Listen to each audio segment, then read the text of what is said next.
Okay, there we go. That wasn't too hard. So Hello. I've already forgotten a whole bunch about the Francine prose reading. So when we get to that section, you're gonna have to remind me. Um, Okay. so for this section, we read talking to the audience now, not you.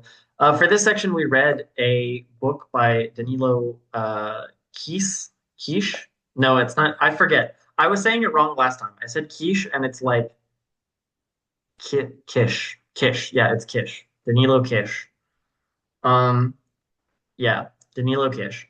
Anyway, the KIS is how we spell it in the K Amazon K search in English language typing. K I No Shu special characters. K I Yeah. Shu. Um, okay, but anyway, the story is called Encyclopedia of the Dead. It's interesting. I think that it should be more well known than it is. I think that a big part of the reason it's not so well known is because the first 5 pages or so, honestly, they're kind of rough. Not the kind of story that I would have continued reading if I hadn't already had a concept that this was going to be something really good and really important. And that blows, you know. If I had been uh, Kish's Danilo's editor, you know, I would have said, "Hey, these pages right here, they're rough. The rest of the story is really good, but get to that part way faster." Yeah. There's a point where, in fact, I have one sentence I plan to read to you. Hmm. If we have the stamina for the sentence. And there's a point where I actually thought, you know what? Somebody told him you need to get rid of these next 20 pages and turn them into one sentence. And and so there's a sentence here that looks like it could have been half of the story. And I'm going to read that to you later. Since the prose thing that we read about is sentences, I think you have to indulge me in reading this long ass sentence. Um, but I agree.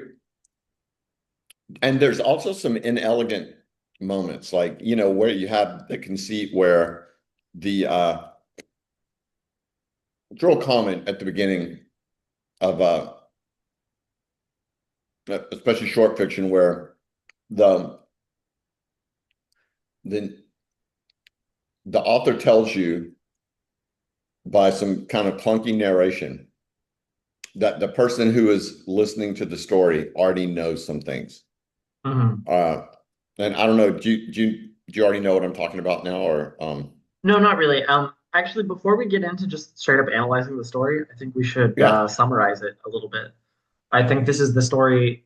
This is the short story that we've done where there's like the least likelihood that someone is going to have actually heard of it, let alone read Hmm. it. Well, maybe we should just like start recording again, start over. Nah, fuck it. I don't respect the audience enough to do that. We don't have an audience, so that's not very offensive. Of course, Yeah, if someone joins our audience after May 28th, 2025, then we respect them. But not me. the Into audience we have right perpetuity, now, into perpetuity, into we don't perpetuity. No respect. respect for the audience. Yeah, well, fuck you, mom. Um, Okay, could you hear what mom said, or did you just know she said something because I looked over? I heard what she said. Oh, um, Okay, do you want to summarize the story? um, sure, you would do a better job, so probably I should do it. 'Cause that's the kind of podcast we have. Um, there's a guy. Uh, he's he's oh well, first, before we talk about the story, the book. So the book is a collection of short stories, and they're longish short stories. Uh, I think th this one probably clocks in at about 10,000 words. Uh, and but m most of them are about like 12 to 20 pages long, and this one was 30 pages, I think, something like that. Uh, um, and there's another story in here that I had read. Uh, and I'm shocked because I thought, based on your description of this, that I would never have Yeah, that's read fucking crazy. Which anything. one is it? Um, Let me get to the table of contents, uh, and I'll tell you.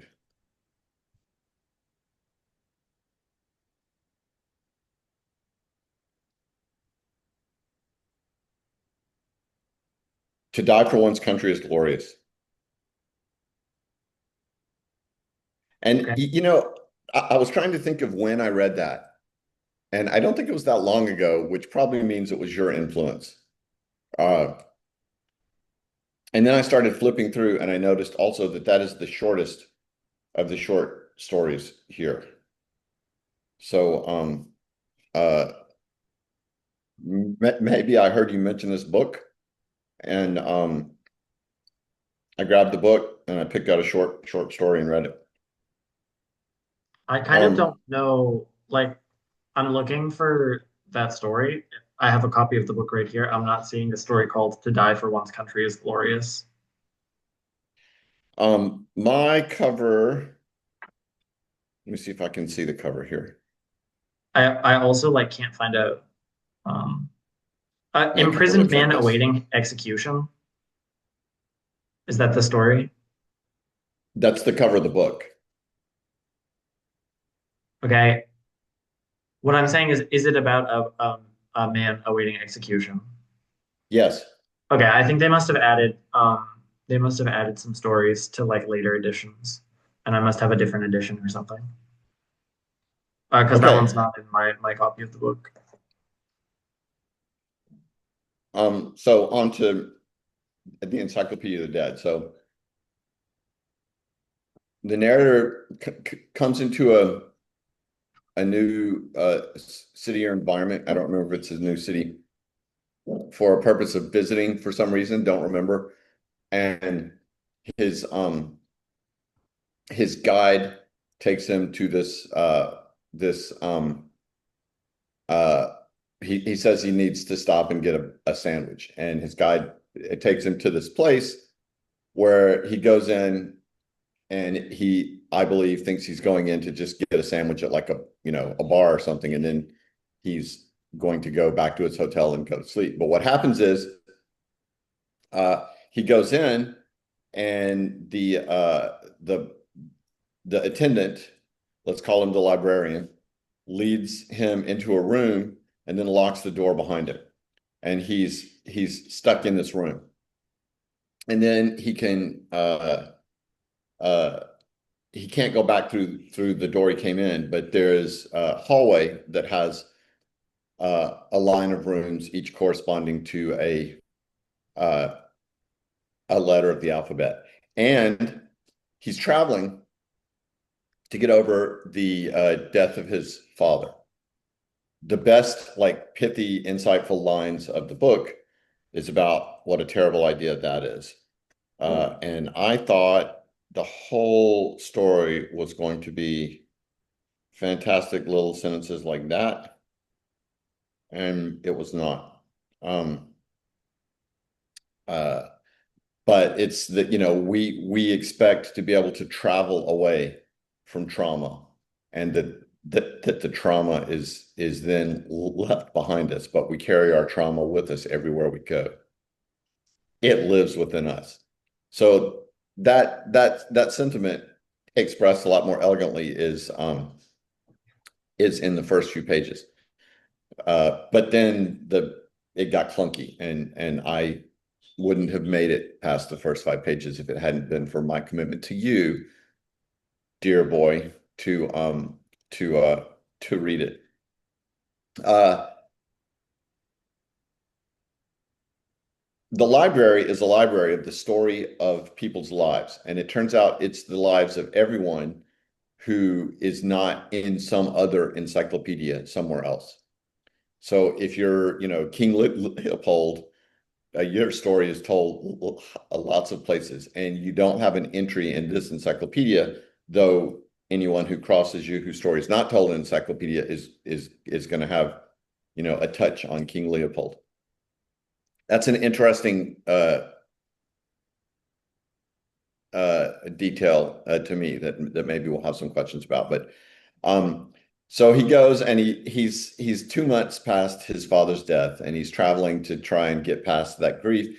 And so immediately he goes, he finds that their biographies, he doesn't know anything about it. He finds that these encyclopedia entries are biographies, they're alphabetized. He goes and finds his father's and he starts reading it. He reads it from the very beginning. Uh, and that is the bulk of the story is him going through all of this, uh, sort of telling his father's life. And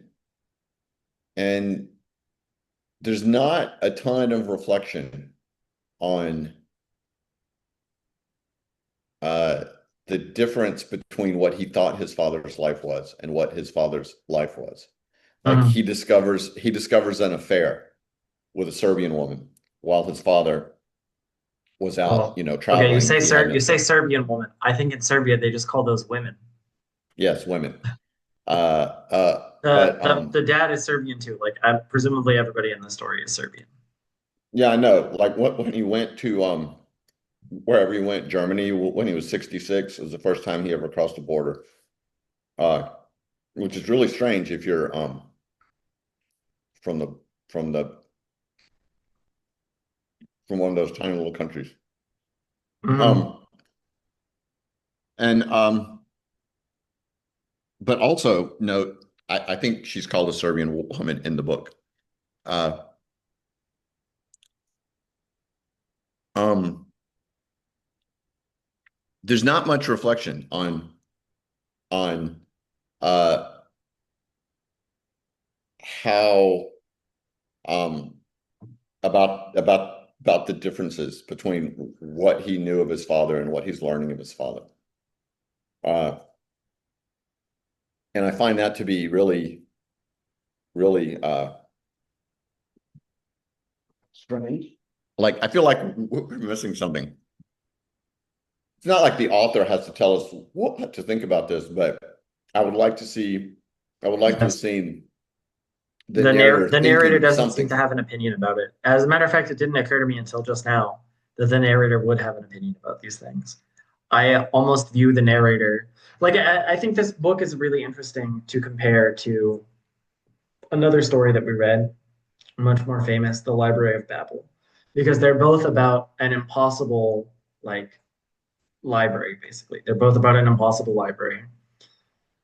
And the narrator in the Library of Babel is transparent. They're like not really there for any purpose. They're there so that they can be your, frame of reference to be like, look at this fucked up thing that I imagined. Whereas the narrator of the Encyclopedia of the Dead is much more, seems like they should be much more present. The things that they're reading about are like more personal. The guy from the Library of Babel is just telling you about the library, whereas the narrator from Encyclopedia of the Dead is telling you about her father's life story as recorded by the encyclopedia. So it really seems like she should be more like present in the story, and she's not. There's not really a lot of reflection on her part. She just she's there at the beginning and she's there at the end, and she has some notes in the middle, but those notes are all like the kinds of notes that like an encyclopedist would write. She's like making like archival notes on her father's life story.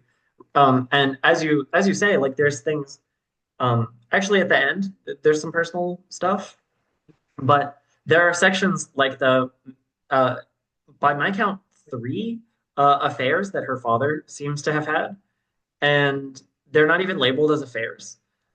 And the narrator doesn't have any thoughts about them. We don't even know if this is something that she is finding out for the first time. Like we don't learn any of that. So it feels like she should be present, but really, she is like a framing device that is mostly dispensed with in the portion of the story that is actually describing the entries of the encyclopedia. And that would have been interesting. In fact, I I'm feeling a bit cheated. Like I don't feel like uh this 10,000 words merited the time and focus. Like there was chunky writing, and I'm okay with that. And like that thing I was talking about a moment ago, where the the the author tells us what information has already been shared between the narrator and the reader. And Hmm. that's just a way to answer the question, wait, what am I supposed to know about this story? Right? But uh but the story uses that device too many times. And in cases where it absolutely was not necessary and was inelegant, it took me out of the story. It's what I'd call a Hmm. speed bump as a reader. It took me out of the story. Uh, um, and one of the explanations is that, like, I don't know, a few pages in, the narrator tells us that the father's dead. Hmm. Um, and the language is something like, as you know, or as I've told you, my father died, a couple months ago. That all could have been handled in the first sentence. That's a paragraph of maybe 10 lines. And it all could have been handled in the first sentence of the discussion of the trip without any sort of step out for a little bit of, framing from Hmm. that may as well have just been a side note from the author. Could have been a footnote. So it's a for me trying to be a writer, it was a distraction that obviously is bothering me. Um, so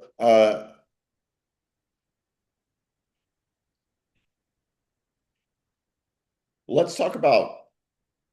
I would like to hear your thoughts on what's what's interesting about this from the writer's perspective. Mm. I guess I don't really read stories from the writer's perspective. Like, I think that the story is conceptually interesting. I think that there are some passages that are written in a very odd way, like almost poetically. Like there's a lot of passages that on their own I feel like you could say are like list poems, right? There's a lot of lists.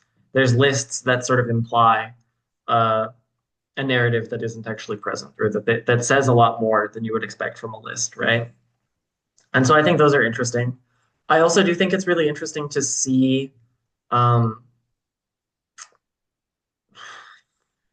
a, a narrative that has been sort of forced into this format that is really sort of antithetical to narrative, right? And there is an arc. Like, I think in comparing it to the Library of Babel, that's very instructive because there's not really an arc in the Library of Babel. When we had our discussion, we were kind of in search of an arc, and I don't think we really found one. The Library of Babel is basically a Wikipedia article, right, about a fictional location. However, the Encyclopedia of the Dead, although it initially appears very similar, it has this framing device that injects a narrative into the story, right? The framing device provides a narrative, and even if it didn't, the material in the Encyclopedia of the Dead is the life story of a person, which is like a narrative, you know. So even though they're both ostensibly written as like Wikipedia articles, whereas in the Library of Babel, that Wikipedia article style is very conducive to the content, in Encyclopedia of the Dead, the Wikipedia style sort of clashes with what's actually in front of you. What you're seeing is the life story of a person, but narrated if what we as if it is a list of facts. I mean, it's an encyclopedic style, which is not so surprising. Um, I don't know. I feel like I'm kind of circling around the point that I can't quite articulate here. But in Encyclopedia of the Dead, the format, the pretense clashes with the narrative that it has. And um, the Library of Babel solves this problem by this problem of like encyclopedic style versus narrative by just simply not having a narrative. And so this story, I think, feels a little bit more contradictory because it has a lot more story to it than the Library of Babel ever did. Just to be sure that I communicated my question when I said from the perspective of the writer, I don't mean or from the writer's perspective. I don't mean from the author of this work's perspective. I mean from you, someone studying the Yes, art form of I writing. I understood. I Um, understood. And when I said I don't read from the writer's perspective, what I meant was that when I read a story, I'm not like trying to pick it apart for like writing advice. I just read it as a story first and foremost. oh, to be you. Yeah, it's Um, not hard. You just have to you just have to kind of read a story. okay. I feel really good about myself because I did not count the words in the sentence that I want to read to you. I Hmm. made an estimate by estimating 9 words per line. Uh, but I feel like I'm anyway. Um, a big difference between this and what we did last week is that last week's A Good Day for Banana Fish um, is was almost all dialogue. Yeah. Like, like I'm I would bet 2/3 of the words are within quotation marks. Hmm. 2/3 of the words in the whole text are spoken. It's almost all dialogue. There's very, very little that there's like a 7 or 8 line paragraph at the very beginning and a 7 or 8 line paragraph at the end that Hmm. are action. And aside from that, it's everything's in quotes. And this has the virtually no quotes and not much. I mean, it's a reader telling you about what they're reading. That's what the narration is. It's a reader telling you about what they're mostly outside, within the framing device. It's the reader telling you about what they're reading. Hmm. Um, and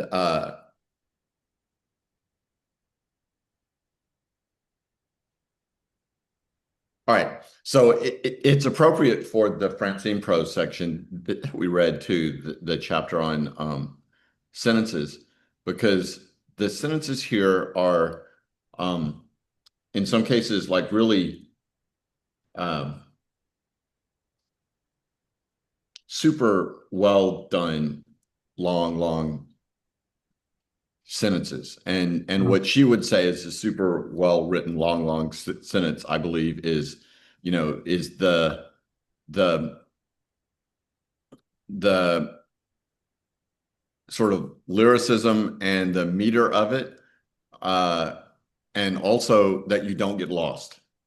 Like long sentences, it's easy to get lost in. Hmm. And I want to read you a sentence that is, um, I think, like I got to the end of it, and I got to the bottom of the page where it starts, and I thought, "Fuck, did we just like? Has this all been one sentence?" And it had, but it it made like I was following the grammar, syntax, punctuation, diction. It was all working for me. Um, Also, the reason I have a light is because I have a new reading device, and Wow. it doesn't have a backlight, but I'm very fond of it. Okay, here we go. Uh, Nothing, as I say, is missing. Well, let me give you a little context. The context. Uh, I'm going to read the sentence put forth for context. The post My father held after the war in the land office, which undertook to remeasure and re-record the land, as is usual for after major historic upheavals, is accorded and detailed treatment it demands. Quality of terrain, title deeds, new names of former German villages, and new names for freshly colonized settlements. So we've gotten to a point where we're just sort of told we're turning a page in Dad's story, and we're taking off on this new section of it. And this is the point where I think somebody said, look, you see right after this sentence, the sentence I just read, you see right after the sentence, you've got 20 pages. Try to get that down into one sentence because it's just too much. It's not doing anything for us. Okay, here's the one sentence. Nothing, as I say, is missing. The clay caking the rubber boots bought from a drunken soldier, a bad case of diarrhea caused by some spoiled cabbage rolls eaten at a dive in Njija. I'm just going to make up the pronunciation of places.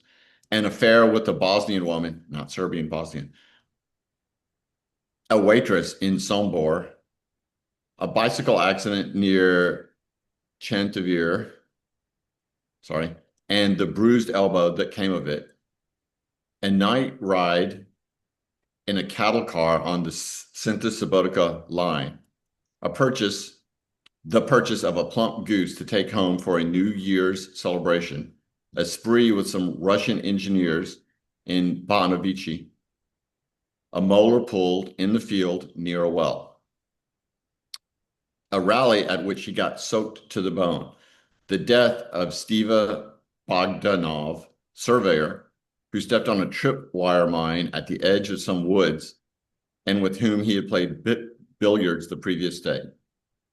The return of Alexis, the stunt pilot, to the sky above, I'm not going to pronounce that city, serious alcohol poisoning in the village of Rockadol, a ride in a crowded truck over the muddy road between Zrenjanin and Elmir, a quarrel with a new boss, a man named Shupat, somewhere in the region of Jasha Tomic, the purchase of a ton of Banovici coal after queuing from 4 in the morning at the Danube railway yard in negative 15-degree weather, the purchase of a marble top table at the flea market,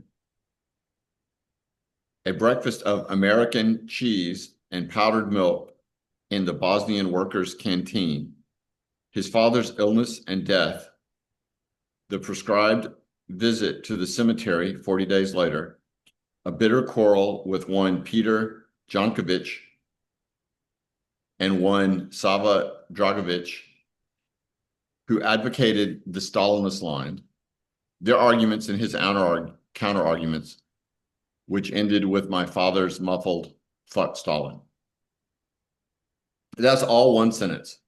And there's a lot of things that we could talk about in that sentence, but that was all one sentence. Probably, I don't know, 275 words.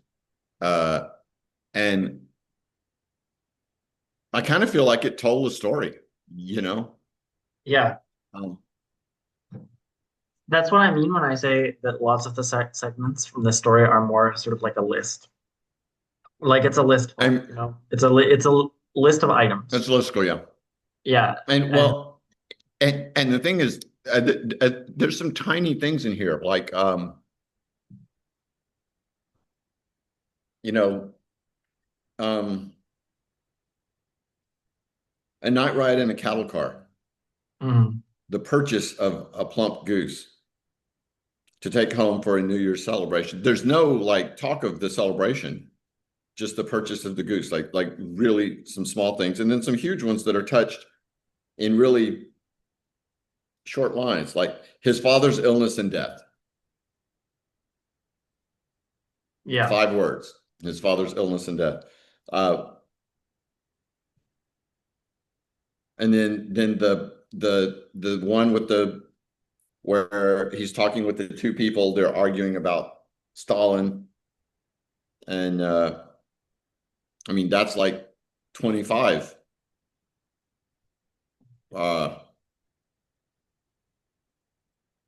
25 words long, and so we're I'm not sure what I'm not sure how to read that, like coming at it Hmm. from the reader's perspective. Uh, I'm not sure if that means something. Hmm. Uh, I'm not sure if it means something to me, but it kind of does because it's like anything that makes me ask a question like that, like what does that mean? That that becomes a focal point. Those questions that just come spontaneously are focal points in me trying to understand um, how the story is put together, how the story is Hmm. written. Uh, and I don't know in this case. I mean,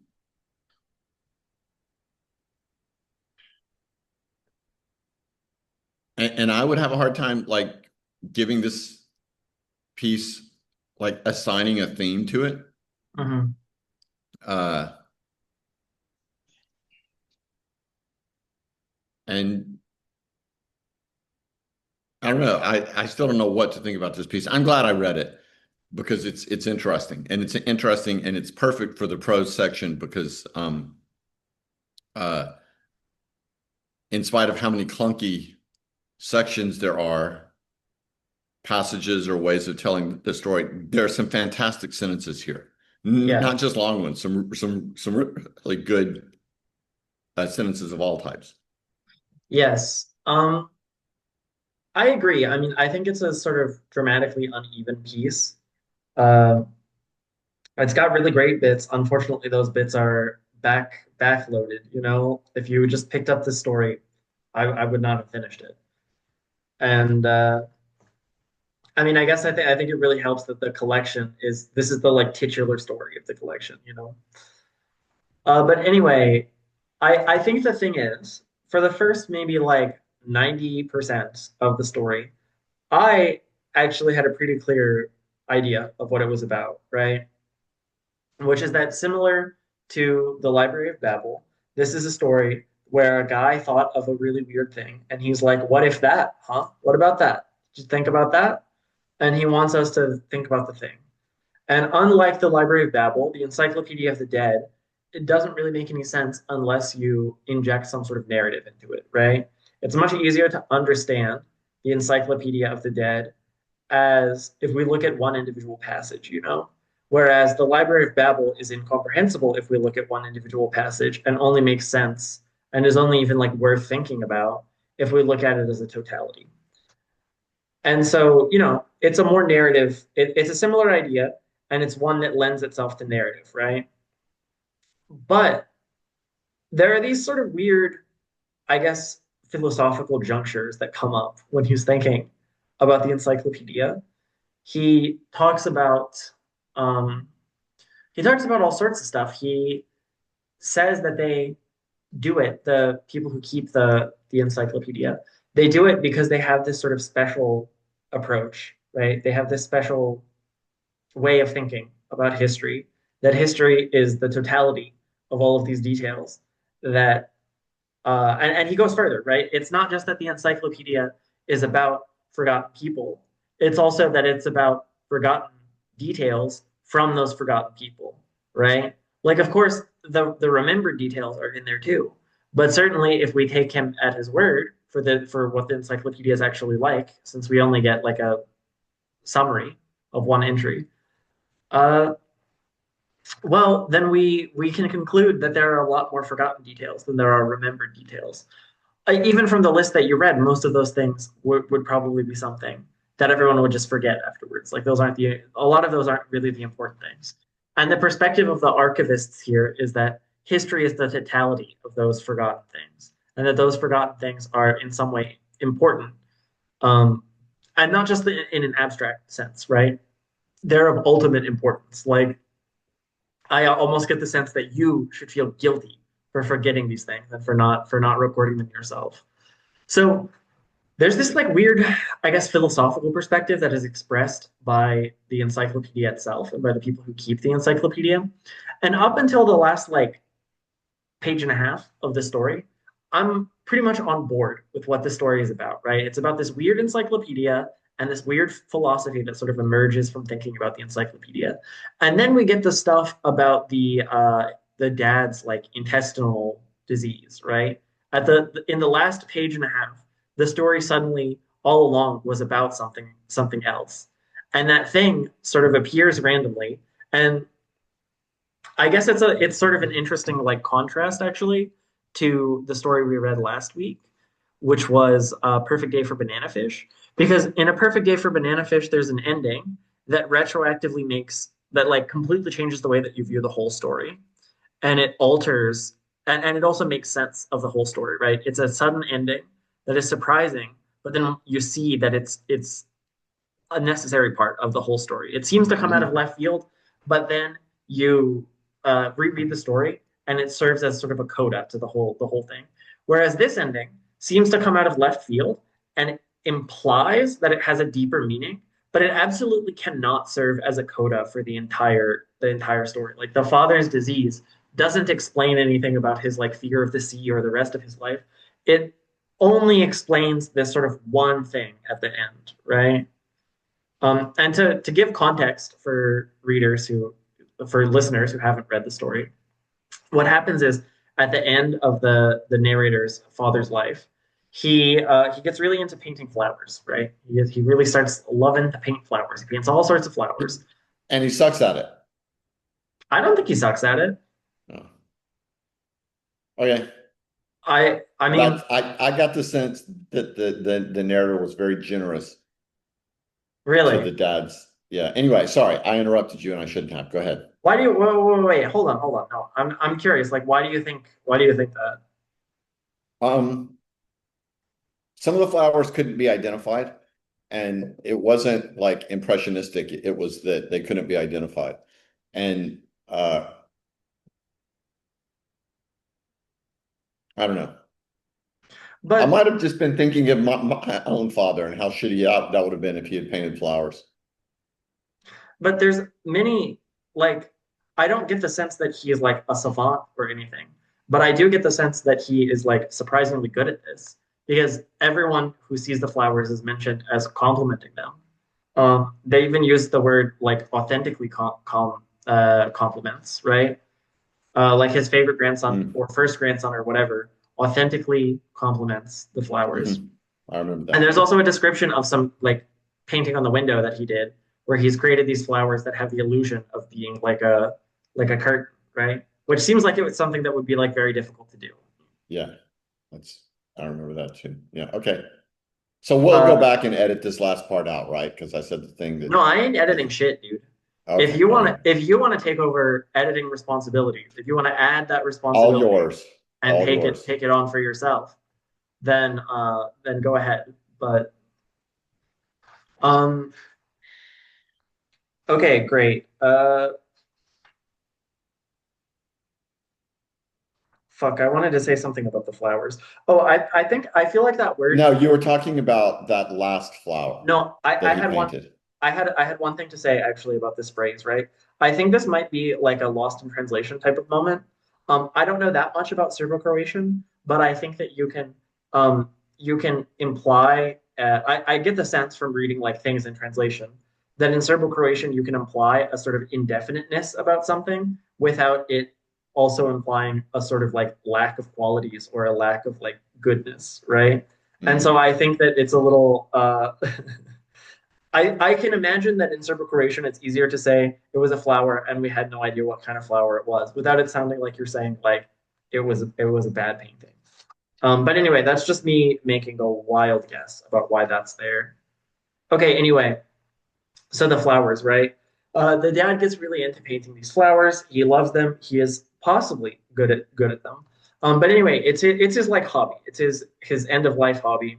He gets real old, starts painting flowers, and it's only now, in the present tense of the story, that the narrator is reading the encyclopedia that she realizes something. She sees a flower that is labeled as the sort of like prototypical flower of his flower phase, right? And she doesn't recognize it, and she says that there's no flower that is like similar. Like she's never seen him paint a flower that looks like this. And what she realizes is that it looks like a sarcoma. I don't know what a sarcoma is actually, but apparently the dad died of It's, sarcoma. it's cancerous growth. Okay. And she takes a picture of this flower and shows it to the dad's, like the guy who cared for him in his later life. And the doctor is able to confirm that this is exactly what his sarcoma looked like. So at the end, the sort of conclusion that takes us out of the story is that the narrator realizes that this cancerous growth that eventually killed her father was in some, I suppose it must be some sort of transcendental, like spiritual way, was the impetus for this creative flourishing that he had near the end of his life. And that certainly seems like enough of a pivot that the story is clearly also about that, right? It's not just about what if there was an encyclopedia and it was really weird. Here's the story, in the same way that the Library of Babel is. It's also the story is also definitely about this conclusion, and I really don't fully know what to make of the conclusion. All right, so I have a lukewarmish take in the sense that Okay. I kind of thought of this last night. Um, so this doesn't this sarcoma flower doesn't tell us what the story is about, and the story is doesn't tell us what it's about. They're just about they're addressing the same thematic question. It's just a theory. I'm throwing it out there. They're Mhm. addressing the same thematic question, and that is how much is there beyond the events of our lives? How much can't be explained by the telling of the events of our lives? Um, Mm. and and and what's so alarming? There are a couple of moments where the narrator talks about faith in some other journey beyond the earthly journey, and and uh, and my impression is that the narrative does not believe that there's something that's deeper that can't be explained by the physical world, and then finds that thing at the end where somehow the dad was actually painting his own sarcoma, which we know from earlier in the story uh, was not seen until a couple of days before he died. Yeah. Like like they didn't have imaging. They cut him open and looked at it and said, "Oh shit, you are so fucked up," and just sewed him back up. Like they didn't start Yeah, there's cutting no stuff point. out. Right. Uh, um, Let me read a sentence from like the sixth page, I think, of the story, fifth maybe. It's a parenthetical, and the author only uses a few parentheticals, but there are a couple of them on this um, uh, page. But here's one, um, talking about the people who uh, associate their completed earthly uh, journey with an oncoming or a new eternal journey. And then we go into this parenthetical. For they believe in the miracle of biblical resurrection, and they compile their vast catalog in preparation for that moment, so that everyone will be able to find not only his fellow men, but also, and more important, his own forgotten past. When the time comes, the compendium will serve as a great treasury of memories and a unique proof of resurrection. Uh, in that parenthetical, he's describing, I think, the the the the narrator is describing what the librarian or the writers of the encyclopedia are thinking about the encyclopedia. Uh, Hmm. and fair enough. But it raises the question, how come King Leopold doesn't get an entry? Because if it's for us in eternity, um, why what's different about Leopold? Uh, aside from the fact that he was a horrible human being, what's different about Leopold that doesn't uh, merit his own record of his life? Yeah, But but then at the end, the thing it's the only real emotion that we see from the narrator as well. Even though she's locked in a room, she gets excited and runs down the hallway at one point, but she's locked in a room. She doesn't get super upset about that. She's not emotional about talking about her father's death, but when she understands what that image is, that painting is, but before she's confirmed it, uh, I think she screams, and I think what she's screaming about is, you know, what I think people are crying about at funerals, about her own world being shook, because there's no explanation for how this um, how this painting came to be. Uh, Aside from there's something deeper to our lives than what the telling of the events could possibly convey. hmm. And that I think is something that can be a theme. Like what is there to our lives beyond the events of our lives? Yeah. I suppose what I find most interesting about that conclusion is that it represents a sort of negative transcendence, right? Like we have a clear evidence that there is something above or like in addition to the merely physical, right? Like there you have this sort of interaction that must be mediated by some sort of spiritual or like at least spooky sort of Something, yeah. something, right? But it's bad, you know. It's not a good. It's all that stuff, but not in a good way, right? Like it makes the narrator scream that her this apparent flourishing of artistic, output from her father was apparently determined, was set in motion by cancer.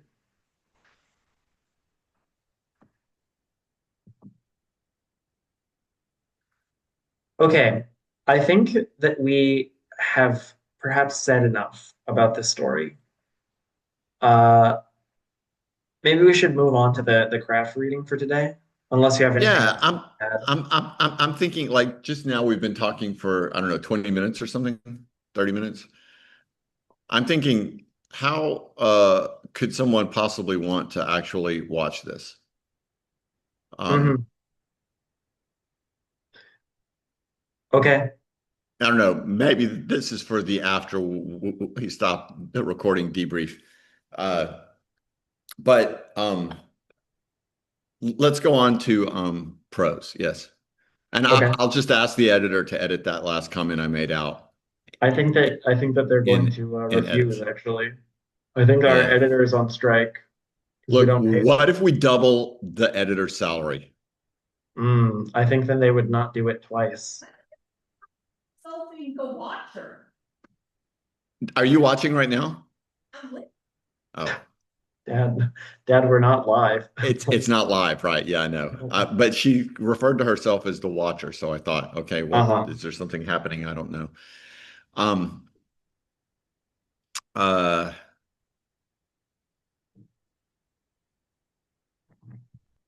yeah. So, jumping into prose, prose is she starts with the sort of a physical property approach to to writing. She starts with the smallest particles, uh, Yeah. You know, words, okay, so and I think maybe and you th since you summarized the short story, maybe I can summarize the craft reading. So okay. what we're reading is a book by a lady called Francine Prose, called Reading Like a Writer.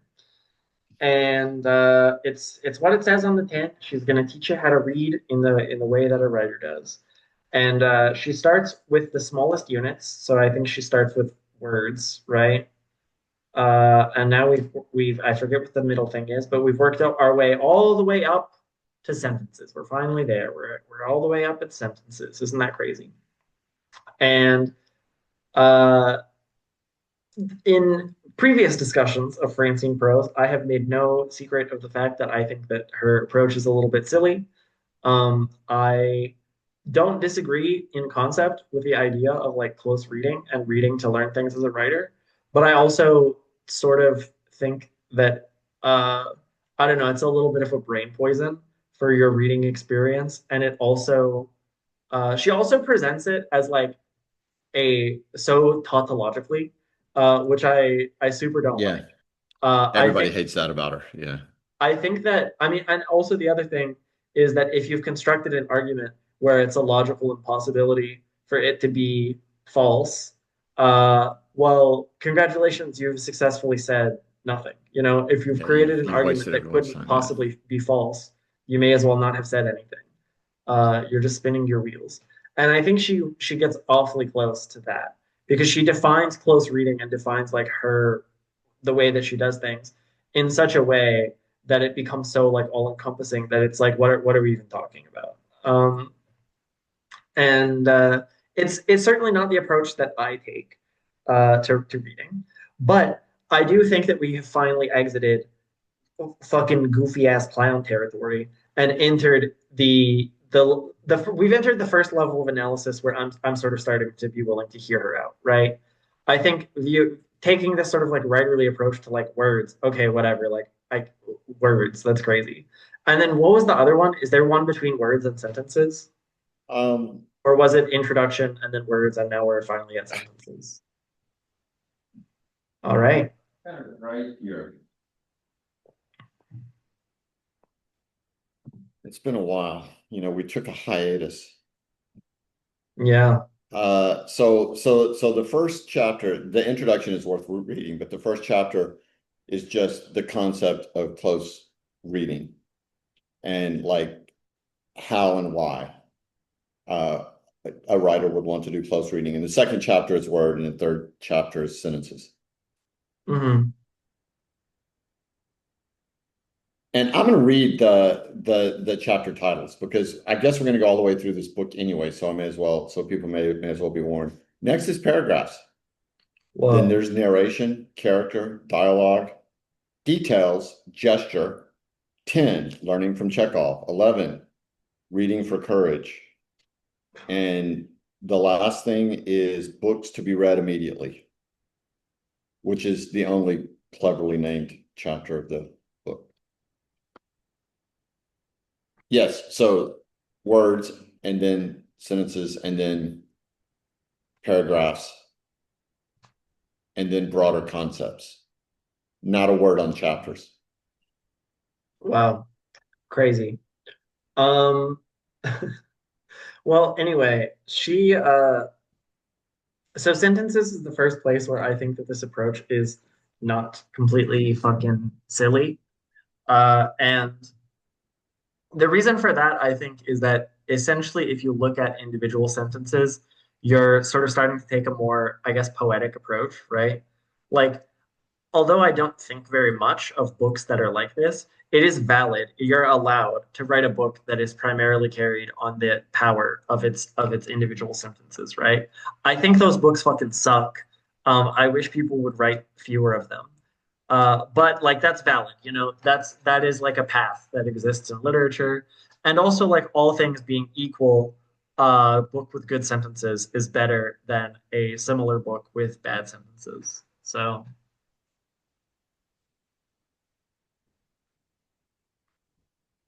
also, I mean, the other thing is I do think that there are books that where I read one recently called The Idiot. No, not that one. Where, there's not really a lot going on in in the plot. The plot is relatively slow. It's relatively uninteresting. Like it's very navel gazy in that way. But there are lots of If we're sentences. going to keep talking about that book in the future, because you brought it up a few times, can we just call it The Other Idiot? Sure. Okay. Sorry, go ahead. Um, yeah, there's lots of individual sentences that are really good, is what I was getting at. And I do think it's something that can like benefit a book. Um, but I guess the thing is, and I feel like I'm kind of beating a dead horse here. I'm probably going to mention this in every single chapter. I do not agree with this like bottom up approach that that she takes. Like I think a top down approach is much better. I think a book that I would rather read a book that none of the sentences are inspiring and I will forget all of them, but the plot is interesting enough that if I said it to you, you would be like, huh, interesting. Rather than a book that's like the other way around, where like every sentence is a banger, but I'm never going to be able to convince someone that it's an interesting book because it's about a guy who walks around his apartment and makes breakfast every day or some shit like that. I don't know. Don't we want all of it though? The like, no. No, I mean, yeah, yeah, of course. You should want all of it. But like I think you can only really approach books. You can only really approach your work from one direction or the other, I suppose. Okay, you've disappeared yet again. Where did you go? Yeah, Only God knows. I went to get this. I'm down to 5%, so I'm Hmm. plugging in to charge. Okay, No, don't worry, I will edit this out. of course. Our editor works tirelessly. Yes. So yeah, anyway, I don't actually remember a whole lot about the specific stuff in this chapter because I read it 2 weeks ago. Didn't bother rereading it when we decided we were going to postpone it. And I also think that uh, Kish is a little bit like not the ideal pairing for this chapter because I don't think his sentences are very I don't think they're very good. And they're not very sentency either, you know? Like you read that one that was notable to you. And a big part of why it's notable is because it's so fucking long. Well, that's a part of it. It's so long, but you don't get lost in it. Yeah.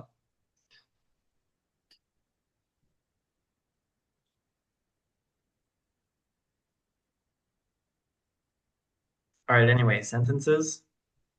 Yeah, so it's not so you're right. It's not a great study of everything that she has to say about sentences. She talks about, varying lengths as a way of focusing as a way of conveying pacing. Uh, she talks about, there's a so much of an element of tone in sentences. Like that's kind of where tone is reinforced. Like Hmm. I suppose you could say that the sentence is the the most elemental building block of tone. It's not, but you could kind of argue that that's where tone starts to get its nuance is at the level Hmm. of sentence. Um, uh,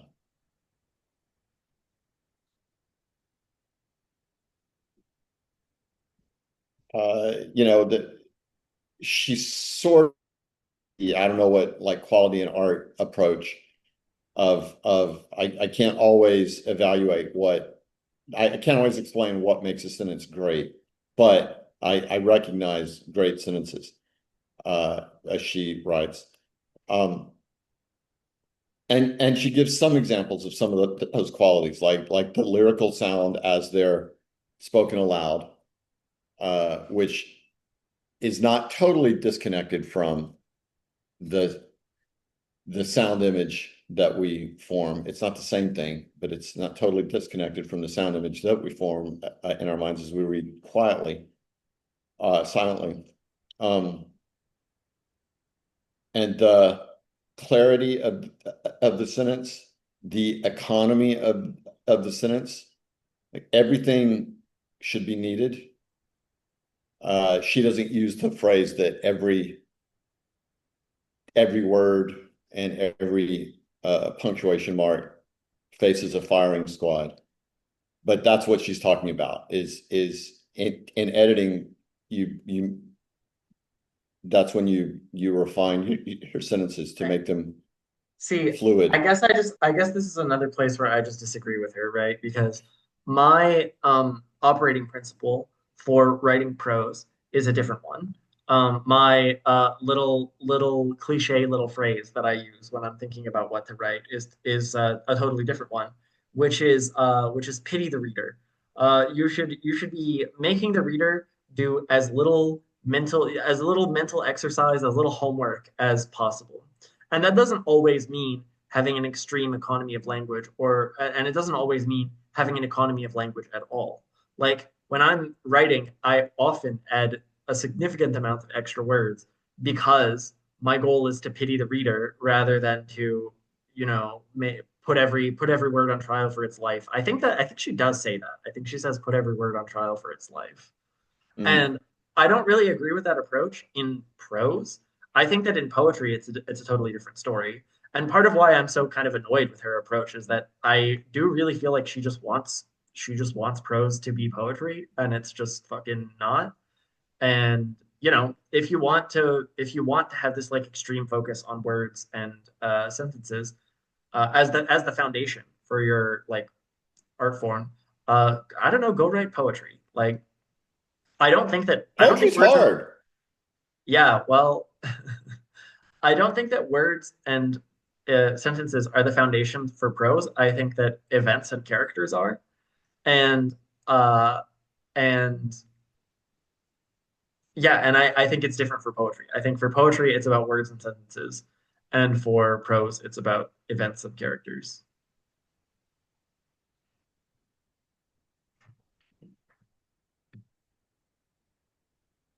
I suppose there's like a slippery, there's a porous boundary between those two things.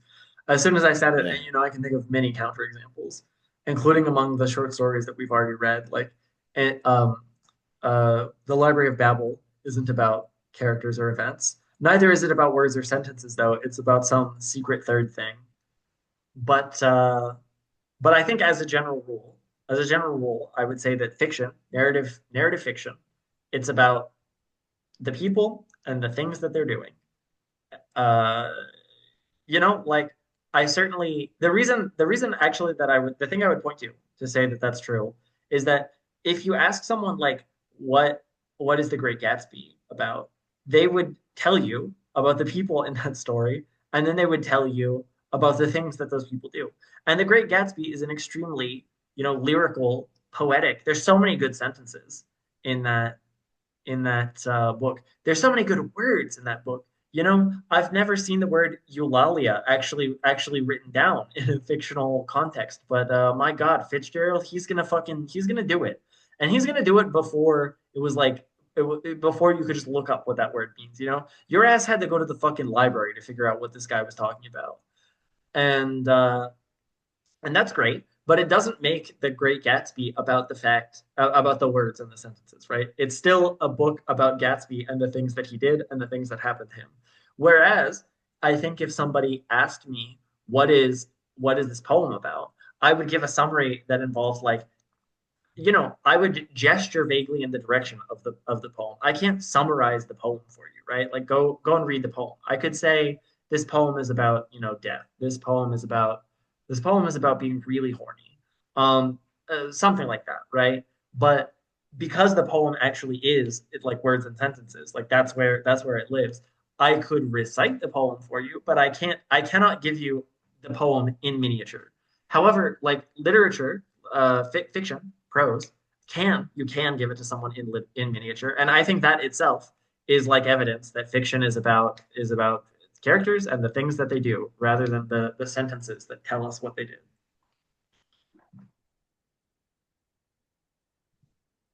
There it is. That's my holistic argument. So my holistic read on that is from the most recent article I wrote for Story Street Writers, and that is that if you're writing a novel, you have to hold dozens of threads in your hand at once, Mhm. and and you have to attend to all of those at the same time. And if we had some rule that you had to write everything in the first draft and that was it, then you'd actually have to do it all at the same time. But you can work through those threads separately. But I think every word has to serve as many of those has to serve threads of some sort. Uh, and every sentence has to carry those threads. And that includes character, story, plot, narration, voice, uh, character, voice, uh, all I of just those things have. I just think that that's so like I don't know. Like I think that you are just injecting this thing into fiction writing that kind of isn't there. Because I don't know. Have you heard of The Great Gatsby, but if Nick had celiac disease? No. Well, it's this project. It's this project that somebody did. It's pretty self-explanatory. It's a version of The Great Gatsby, but what if Nick had celiac disease?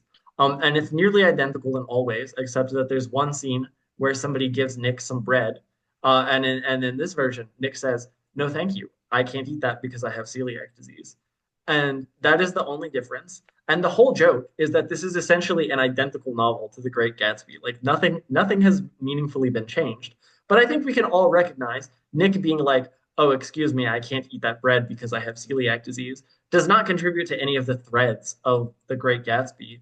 But it like, it also doesn't really detract from them either, because I think that a like prose fiction is a totally different beast than than uh than poetry, right? Like if you added, I don't know, if you took a poem and you just randomly added that the narrator has celiac disease, that would probably like kind of really fuck up your poem, you know? And I don't think it really does the same thing for fiction, because I guess the thing is that like uh, poetry is language under pressure, right? And I don't think that prose is language under pressure. Prose is just telling a story, man. And sure, you can write poetic type prose, like you can do that. That's a valid thing. But I don't think that's the only way to write fiction. And I first of all, I think Francine Prose does think that if that is if not the only way to write fiction, at least the like objectively superior way to write fiction, you know? And I don't know, man. I just don't agree. I kind of think that if anything, maybe I'm just a fucking contrarian here, but almost think the opposite, you know? I think that one of the things that is great about fiction is that it has, unlike poetry, has all of these sort of like dangly extra bits. You know, there's so fucking much going on. And most novels are not these like sleek little like perfectly trimmed things the way that poems are. They've just got too much going on. They're big and messy, just like people are. And yeah, yeah, and I don't know. I think that this is all proven by the projects The Great Gatsby, except that Nick has celiac disease.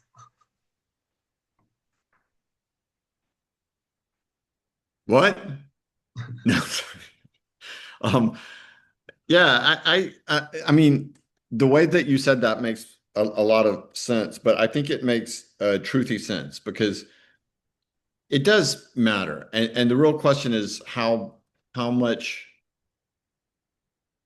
like to me, let me say it this way. It's not that I am saying we have to focus on the words and the sentences, and you were saying no, we have to focus on story and character, or plot and character. And it's not that. I'm saying uh, we have to focus on everything. That's like as the writer, that's the really like brutally difficult part about writing is that for me, from my perspective, I have to focus on everything. Uh, and that's kind of an oxymoron, right? You can't focus on everything. But that's where drafts come in. You get the story out, and then you figure out uh what the order of the story is. Like, when is this thing going to be revealed in the plot? Maybe it happened at the very beginning and we don't see it until the end, but first you know what the story is and you know what the plot is and you know how it's narrated, and then um, you know, I don't know. But everything has its moment of focus, and every single word, I believe, at some point is the focus. And every sentence is the focus, and every paragraph, where the paragraph breaks are, where the chapter breaks are, how a passage is concluded. Like, do you button it closed or do you just put some space and go into the next passage? What, all of those questions, all of those have to be in focus. And yeah, they can't be focused at the same time. But in the novel, to me, for a great novel, for it to be something I'm happy with, I've got those threads all have to make sense throughout the text. It's a bitch. Like Picasso went through a phase where he painted one painting a day, and uh, and um, that's why you have to know a lot more about art than I do to appreciate those paintings. Um, uh, because I don't get the subtlety where there appears to be no subtlety. But you know, you look at other this woman I know is writing a memoir that involves a Titian that she helped to discover. And the detail uh that she understood of the painting when she first validated it, authenticated it, was it reminded me of how I envision writing. As there are so many details and so many different facets, and all the facets have to be cut nicely for it to really uh, shine. And and there are times when we emphasize one in the creation process, and times when we emphasize another in the creation process. But solid, all the facets have to be clear. Mhm. Well, I think you're gonna really like my I think you're gonna really like my craft readings when we get through with this godforsaken book. Because I do think it's really, really silly to take this approach when you're looking at prose, but I also think that it is like it teaches a set of skills that are nonetheless valuable to have, right? I don't think I mean the reason that I think it's bad at the risk of just like repeating myself is that I think a story that is a good story and then it's written poorly is like I don't know, that's fine. And then a story that is a bad story, but it's written so well. I think that's just fucking trash. Like when I read something like that, I feel like I'm just witness to someone like just jacking themselves off on the page of a novel that they now expect me to read. And and also personally, like poetry is a little different. Poetry, I do actually remember some of the words, right? Novels, I don't remember hardly any of the actual words, right? Like almost none of them. Like, you know, what do I remember from Moby Dick? I remember "Call Me Ishmael," and that's it. um, so okay, but anyway, the craft readings. No promises. I might change my mind before we get there. But I actually think it would be really interesting for us to do some poetry craft readings. because there are craft books for Yes, that's a poetry. great idea. There are It's a craft great books for idea. poetry. And personally, by the way, in my experience, craft books for poetry are much more like effective, much more interesting, just generally much better than craft books for fiction because everyone and their dog is trying to write like a novel or a memoir or something, right? Only poetry is for the true insane people. Poetry is for the actual fucking lunatics out there. Nobody's making any money off of this shit. Hardly anybody's even reading this shit, you know? And so in order to write a craft book about poetry, like your heart really has to be in it in a way that like 90% of fiction craft books, they just don't care. They're here not for you, but for the bag. And if they can monopolize your reading time, that's how they get the bag. Whereas, let's see, what do I have for craft reading? I got this thing right here. It's by a guy named Don Patterson, and it's called The Poem. And I think that's what we're gonna read for craft when it's my turn. Are we And going to read the whole book? eventually, it's really long. It's in three parts. I figure we'll do part one, and then you can do whatever you want to do, and then part two, and then back and forth. Uh, I've attempted to read this book before. It's got some fucked up shit in it. It's got some stuff in there about like language and the use of language that is like cutting edge nerd shit. And I'm really excited to introduce it and to finally have an excuse to actually work my way through it. Also, I have an ongoing bet with my wife we did a long time ago where we each have a really, really long pain in the ass book. And whenever we finish, whoever finishes first, the other person has to do something kind of horrible.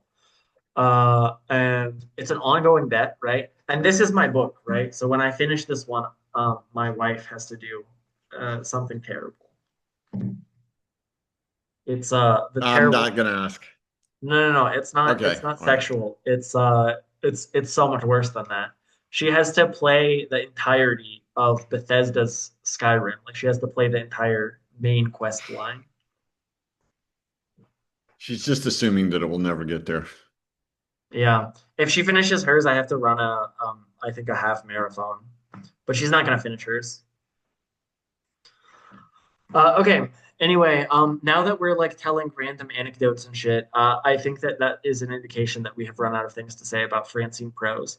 Yes. I know originally, like conceptually, we were gonna update each other on our like writing. Is that something you still want to do? Yeah, but we blathered on enough today, and also I don't feel good about my last week, so let's not do Okay. I it also didn't really do unless you anything. really want to. I'll I'll give you the little like a mini update. I've been taking a little bit of a break because my submission schedule for my thesis has a really big like gap in it. So I'm taking full advantage of that to focus on other things. And one of the things I've decided to focus on is to try my hand at like maybe an essay. Haven't actually started, but I've been kind of psyching myself up. I found an interesting journal that accepts publications 1 month of the year, and it's next month. So I've got a month to write what I think is a pretty promising nonfiction piece and I'll talk about What that is it? when there's like more to talk about. All right. It's, Okay. All right. I mean, it's basically just a summary of the last like 2 or so years of my professional life, which it is more interesting than it sounds for reasons that are obvious to you. Um, okay, great. If you want to skip out on the summary part, I think we're pretty much done here, right? All right. Yeah, I guess so. It's Lovely, getting hot here. I gotta go find some air conditioning. lovely.